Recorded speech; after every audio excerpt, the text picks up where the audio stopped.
Ok, í þessu dæmi þá Davíð búinn að framkvæma könnun þar sem hann vill kanna, eða þar sem hann búinn að spyrja fólk hvort það eigi happatölu eða ekki og hann líka búinn að spyrja það hvort það búi í Reykjavík, í nágrannasveitarfélögum eða landsbyggðinni. Og hann langar að kanna hvort það sé eitthvað samband milli þessara breyta, hvort það sé einhver tengsl milli þess hvort fólki eigi happatölu eða ekki og hvar það býr. Til þess að reikna þetta tilgátu-próf þá þarf að reikna tvær töflur. Það er að reikna töflu væntratíðni og töflu prófstærðar. Út frá því er svo hægt að reikna prófstærðina sjálfa sem við notum til þess að svara tilgátu-prófinu. Í þessu dæmi verður bara beðin að reikna þessar tvær töflur og prófstærðina. Til þess að reikna þessa töflu hér sem er tafla væntratíðni þá þurfum við fyrst að reikna samtalstölurnar úr þessari töflu 1 eða töflu mældratíðni. Samtalstölurnar reiknum við bara með því að leggja saman tilsvarandi gildi í hverjum dálki eða hverri línu. Þannig að samtalstalan hér væri 450 pluss 81. Það er að segja 450 pluss 81, það er þá 531. Næsta samtalstala verður fengið með að leggja saman gildin í þessum dálki, 332 pluss 90, það er 422 og lokum leggjum við saman 415 pluss 108 og það er þá 523. Við þurfum líka að leggja saman gildin eftir röðum og þá þurfum við að leggja saman öll gildin í tilsvarandi röð. Þannig fyrir efri röðina værum við með 450 pluss 332 pluss 415 og öll þessi summa er 1197, þannig hér fyrir 1197 og sama gerum við fyrir neðri röðina, þá leggjum við saman 81 pluss 90 pluss 108 og það ætti að vera 279. Og allra lokum þá þurfum við að leggja saman annaðhvort þessar tvær tölur eða þessar þrjár, því að þetta koma samanst að niður. Það geti jafnvel verið fín leið til þess að tékka sig af ef maður á að prófið eitthvað að hvort þið fá ekki örugglega það sama til að leggja saman þessar tvær og þessar þrjár. Og það sem er þar samanlagt er 1476. 1197 pluss 279 er 1476. Það sem mér finnst svo gott að gera er svo að taka þessar hérna samtalstölur og flytja þær yfir í töfluna fyrir væntratíðnina. Þannig ég tek hérna 1197 og 279. Ég tek líka hinar tölurnar allar. 531, 422, 523 og 1476. Hver einasta tala hér er svo fengið með því að margfalda saman samtalstölurnar fyrir tilsvarandi línu og dálk og deila með heildarfjöldanum. Þannig að ef við byrjum á, ef við byrjum á gildunum fyrir þennan reit hér, þá myndi ég skoða tilsvarandi línu, tilsvarandi dálk, margfalda saman og deila með heildarfjölda.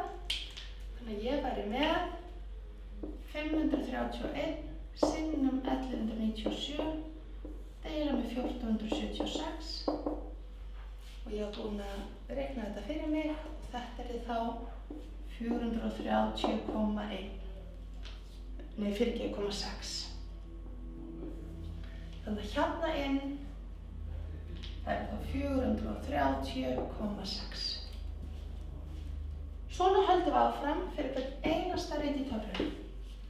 Þannig að því ég er komin í þennan reit, þá er ég ekki að skoða þennan dálk. Þetta er þennan dálk. Þannig að þá er ég með 422 sinnum 1197 deilt með 1476 og það er þá 342,2. Yes, þannig hér fyrir 342,2. Svona held ég hvað allar kolli. Ég er komin í þetta sæti. þá þarf ég að margfalda saman þessar tölur og deila með þessari. Þannig að 523 sinnum 1197 deilt með heildarfjöldanum sem 424,1. Nú eru hálfnir fyrir neðri línuna, þá gerum við það sama. Þannig að þá viðmiðunarlínan ekki svo efri, þetta svo neðri. Þannig fyrir þennan hérna reitt, þá þurfum við að reikna saman tilsvarandi línu, tilsvarandi dálk, deila með heildarfjölda. Þannig að fyrir þetta gildi væri ég með 279 sinnum 531, deilt með alltaf þessi samantali fyrir neðan.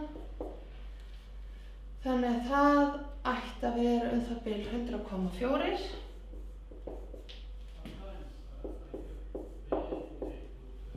Svo kollu og ég var búin að einfalda mér aðeins lífið og reikna þetta. Þannig að hér ætti ég að vera með 79,8 og að lokum ætti ég að vera með 98,6 sem var þetta fengið með því að reikna saman 279 sinnum 523 deilt með 1476. Þannig að þessi tafla, þetta er tafli væntanlegra-tíðni og við köllum hana oft E fyrir expected og þessa O fyrir observed. Observed, það sem við sáum, expected, það er væntatíðni. Og lokum þurfum við að vinna saman upplýsingarnar úr þessum tveimur töflum til þess að búa til þriðju töfluna sem er tafla prófstæðar. Og fyrir hvern einasta reyti töflu prófstæðar þurfum við að nota þessa formúlu að vera með observed minus expected, setja það allt í annað veldi og deila með expected. Og hér gerum það alltaf fyrir tilsvarandi stök, þannig að ef ég til dæmis byrja á gildum í töflu prófstæðar fyrir það sem eiga ekki hapatölu og í Reykjavík, þá væri ég að bera saman þetta gildi og þetta hérna gildi. Þannig að O-ið mitt væri þetta O, það væri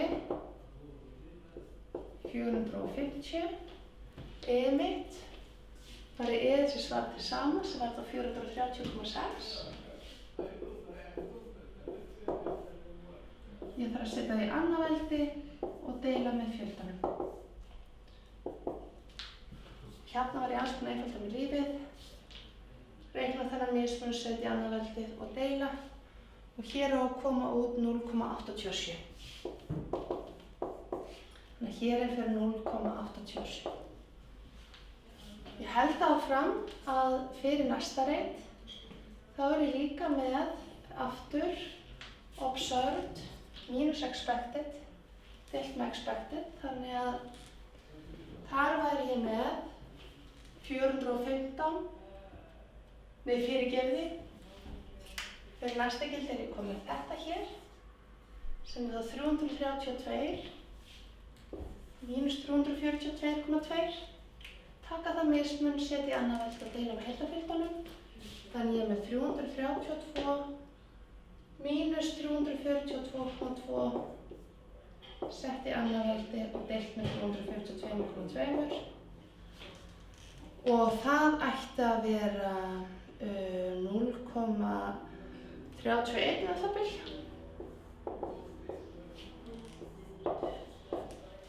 Svona held ég áfram, koll af kolli, fyrir þetta gildi, fyrir þetta, mínus þetta, set í annað veldi, deili með þessum.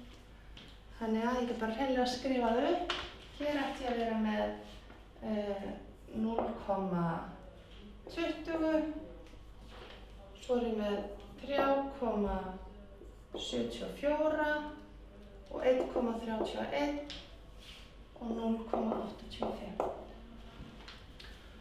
Að lokum, því ég er loksins búin að reikna alla þessa töflu, þá þarf ég að reikna prófstærðina og prófstærðin er einfaldlega fengin með því að leggja öll þessi gildi saman. Þannig í þessu dæmi, þá væri prófstærðin,